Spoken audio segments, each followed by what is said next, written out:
And 27 years, that's the last time Newark Valley won a playoff game. I wasn't even born. I was born in 1990, so I wasn't even alive for that contest. But I was sure alive and well for yesterday's thrilling 17-14 overtime victory. The Cardinals went down early 6-0 at the half, thanks to an incredible catch by Tim Kelly to end the second quarter right here. But the play of the game was right here. 4th and 6, 2 minutes left in the game. Vinny Darpino airs it out to David Crow, who made a fantastic catch for the first down to keep the drive alive, as Darpino would then, a few plays later, score from 1 yard out to get the game into overtime with 34 seconds.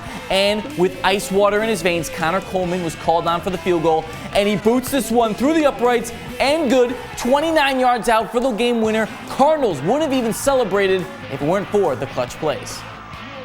I was just throwing the ball up. I knew I had awesome protection from the line, and I was just throwing it up and hoping he was going to go up and get it. I know he can make big plays, and he came out with the big play. For them to let me kick that ball just is truly amazing. We're cautiously optimistic going into the next game.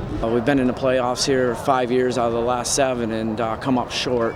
And, I think this is something that's going to bring our program in that next step.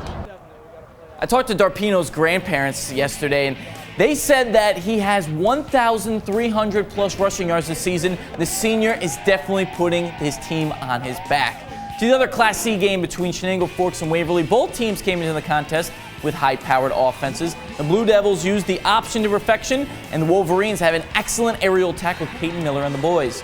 But when it came down to it, at the end, it was the defense that proved to be the key, and Forks got a key touchdown to seal the deal with a 13-6 win.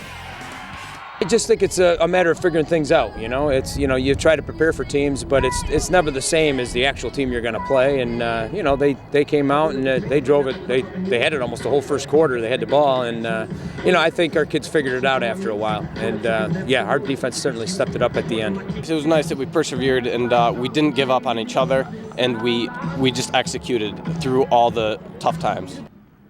Forks enters its 3rd straight Section 4 final, and this game will be played on Saturday at noon at UE.